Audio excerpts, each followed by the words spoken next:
أعوذ بالله من الشيطان الرجيم. بسم الله الرحمن الرحيم. والمحصنات من النساء إلا ما ملكت أيمانكم كتاب الله عليكم وحل لكم ما وراء ذلكم أن تبتغوا بأموالكم محصنين غير مسافحين،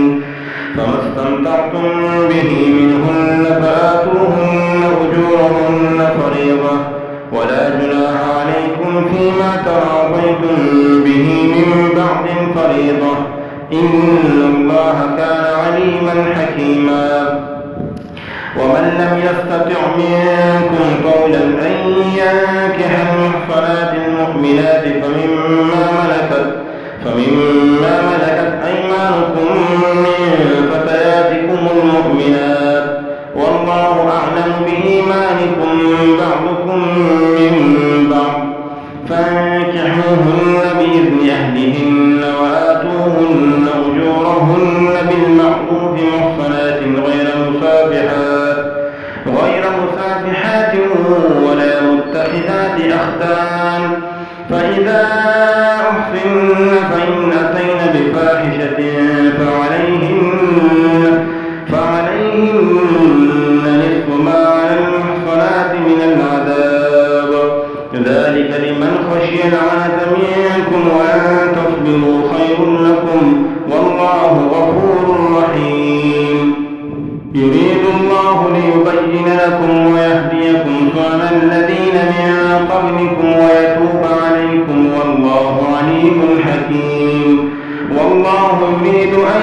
يتوب عليكم ويريد الذين يتبعون الشهوات أن تميلوا ميلا عظيما. يريد الله أن يخفف عنكم وخلق الإنسان ضعيفا. يا أيها الذين آمنوا لا تأكلوا أموالكم بينكم بالباطل إلا أن تكون تجارة عن تراض منكم، ولا تقتلوا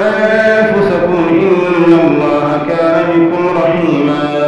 ومن يفعل ذلك عدوانا وظلما فسوف نصليه نارا، وكان ذلك على الله يسيرا. إن تجتنبوا كبائر ما تنهون عنه نكفر عنكم سيئاتكم وندخلكم مدخلا كريما. ولا تتمنوا ما فضل الله به بعضكم على بعض، للرجال نصيب مما اكتسبوا وللنساء نصيب مما اكتسبن، واسألوا الله من فضله إن الله كان بكل شيء عليما. ولكل جعلنا موالي مما ترك الوالدان والأقربون والذين عقدت أيمانكم فآتوهم نصيبهم، إن الله كان على كل شيء شهيدا. الرجال قوامون على النساء بما فضل الله بعضهم على بعض وبما أنفقوا من أموالهم، فالصالحات قانتات حافظات للغيب بما حفظ الله، واللاتي تخافون نشوزهن فعظوهن واهجروهن في المضاجع واضربوهن، فإن أطعنكم فلا تبغوا عليهن سبيلا،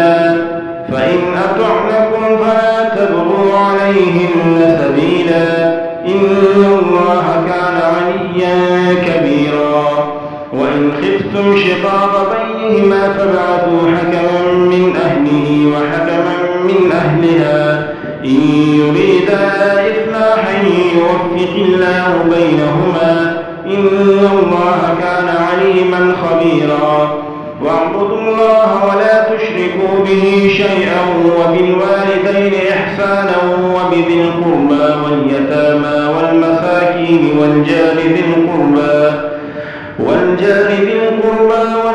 بالجنب والصاحب بالجنب وابن السبيل وما ملكت أيمانكم إن الله لا يحب من كان مختالا فخورا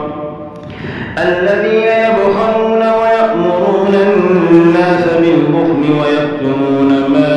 آتاهم الله من فضله وأعتدنا للكافرين عذابا مهينا والذين ينفقون أموالهم رئاء الناس ولا يؤمنون بالله ولا باليوم الآخر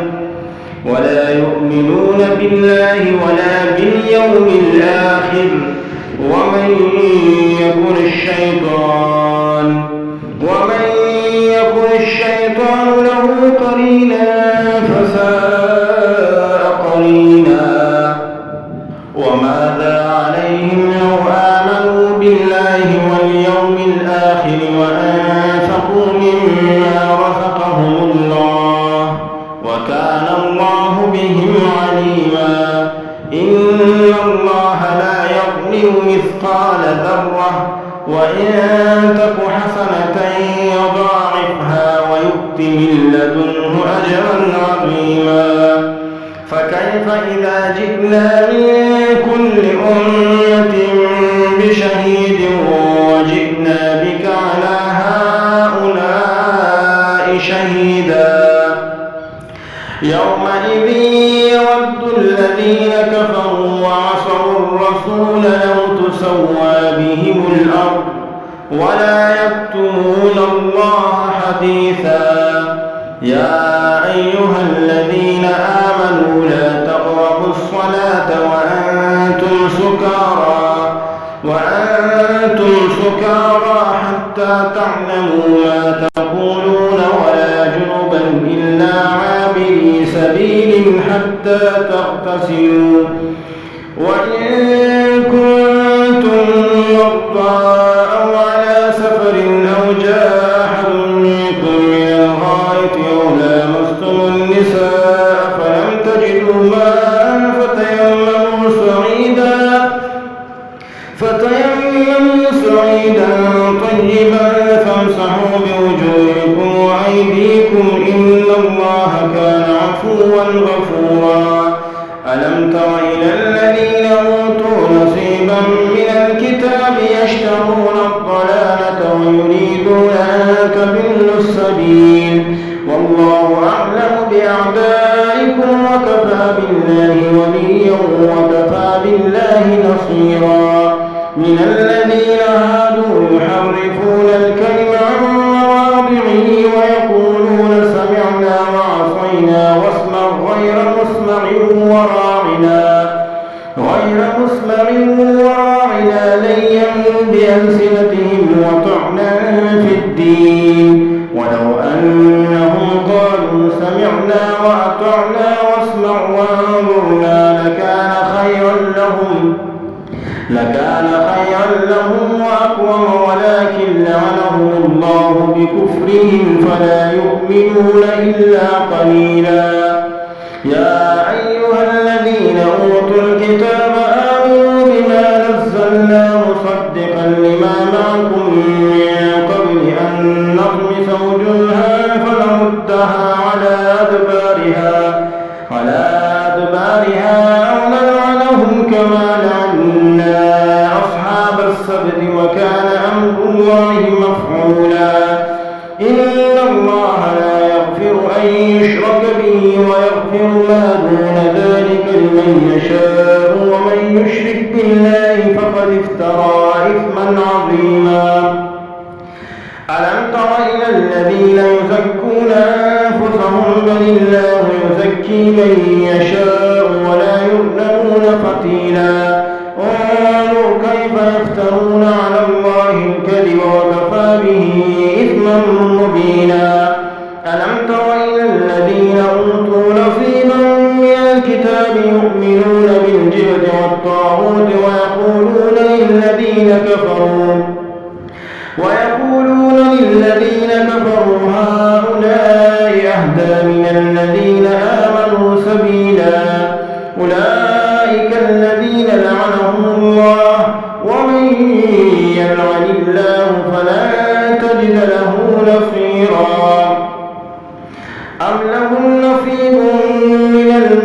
فإذا لا يؤتون الناس نقيرا أم يحسدون الناس على ما آتاهم الله من فضله فقد آتينا آل إبراهيم الكتاب والحكمة وآتيناهم ملكا عظيما فمنهم من آمن به ومنهم من صد عنه وكفى بجهنم سعيرا إن الذين كفروا بآياتنا سوف نصليهم نارا كلما نضجت جلودهم بدلناهم جلودا غيرها ليذوقوا العذاب إن الله كان عزيزا حكيما والذين آمنوا وعملوا الصالحات سندخلهم جنات تجري من تحتها الأنهار خالدين فيها أبدا لهم فيها أزواج مطهرة وندخلهم ظلا ظليلا إن الله يأمركم أن تؤدوا الأمانات إلى أهلها وإذا حكمتم بين الناس أن تحكموا بالعدل إن الله نعما يعظكم به إن الله نعما يعظكم به إن الله كان سميعا بصيرا يا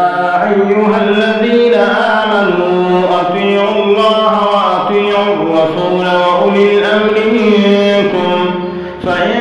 تنازعتم في شيء فردوه إلى الله والرسول إن كنتم تؤمنون بالله واليوم الآخر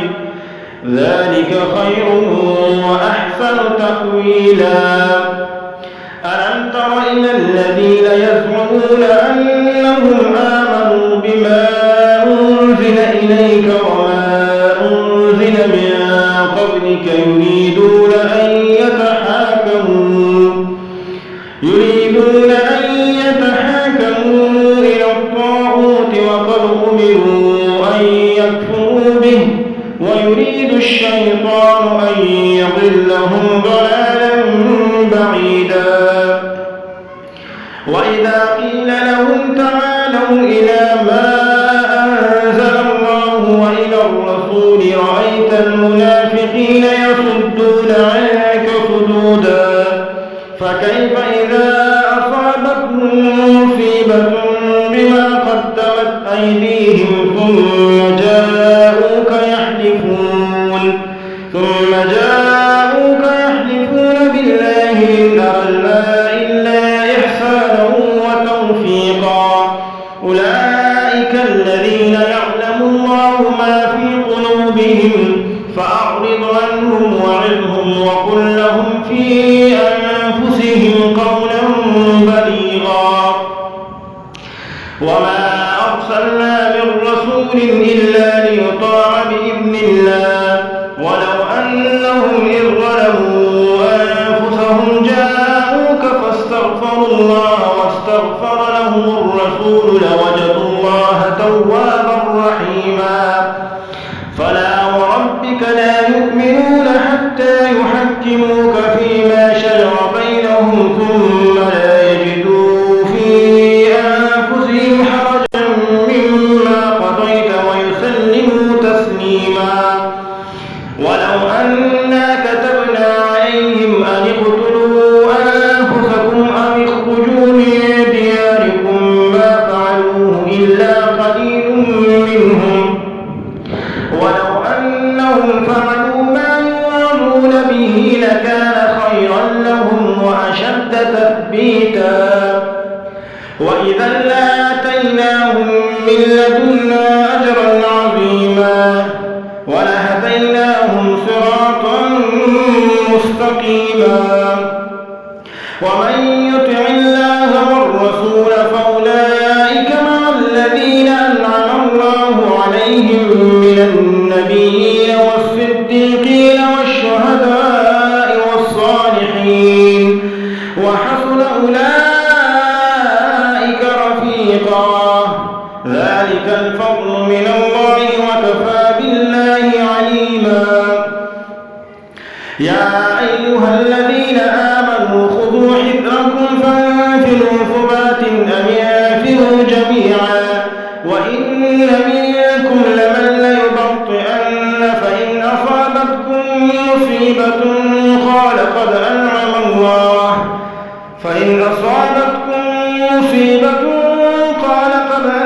الله علي إذ لم أكن معهم شهيدا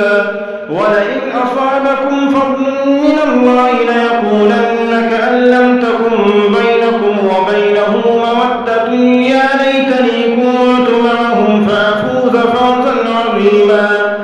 فليقاتل في سبيل الله الذين يشرون الحياة الدنيا بالآخرة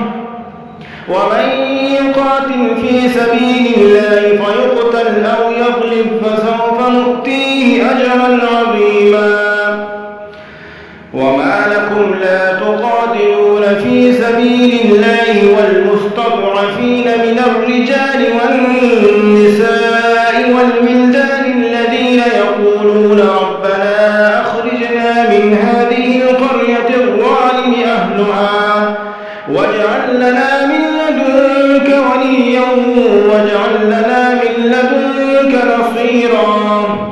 الذين آمنوا يقاتلون في سبيل الله والذين كفروا يقاتلون في سبيل الطاغوت فقاتلوا أولياء الشيطان إن كيد الشيطان كان ضعيفا ألم تر إلى الذين قيل لهم كفوا أيديكم وأقيموا الصلاة وآتوا الزكاة فلما كتب عليهم القتال إذا فريق منهم يخشون الناس كخشية الله أو أشد خشية وقالوا ربنا لم كتبت علينا القتال لولا أخرتنا إلى أجل قريب قل متاع الدنيا قليل والآخرة خير لمن اتقى ولا تظلمون فتيلا أينما تكونوا يدرككم الموت ولو كنتم في بروج مشيدة وإن تصبهم حسنة يقولوا هذه من عند الله وإن تصبهم سيئة يقولوا هذه من عندك قل كل من عند الله فما لهؤلاء القوم لا يكادون يفقهون حديثا ما أصابك من حسنة فمن الله وما أصابك من سيئة فمن نفسك وأرسلناك للناس رسولا وكفى بالله شهيدا من يطع الرسول فقد أطاع الله ومن تولى فما أرسلناك عليهم حفيظا ويقولون طاعة فإذا برزوا من عندك بيت طائفة منهم غير الذي تقول والله يكتب ما يبيتون فأعرض عنهم وتوكل على الله وكفى بالله وكيلا أفلا يتدبرون القرآن ولو كان من عند غير الله لوجدوا فيه اختلافا كثيرا وإذا جاءهم أمر من الأمن أو الخوف أذاعوا به ولو ردوه إلى الرسول وإلى أولي الأمر منهم لعلمه الذين يستنبطونه منهم ولولا فضل الله عليكم ورحمته لاتبعتم الشيطان إلا قليلا فقاتل في سبيل الله لا تكلف إلا نفسك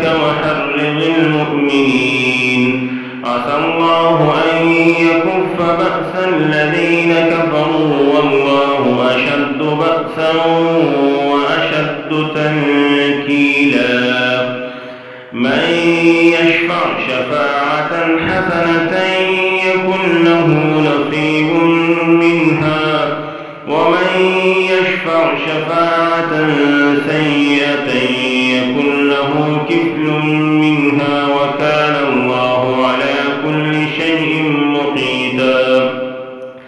وإذا حييتم بتحية فحيوا بأحسن منها أو ردوها إن الله كان على كل شيء حسيبا. الله لا إله إلا هو ليجمعنكم إلى يوم القيامة لا ريب فيه ومن أصدق من الله حديثا. صدق الله العظيم.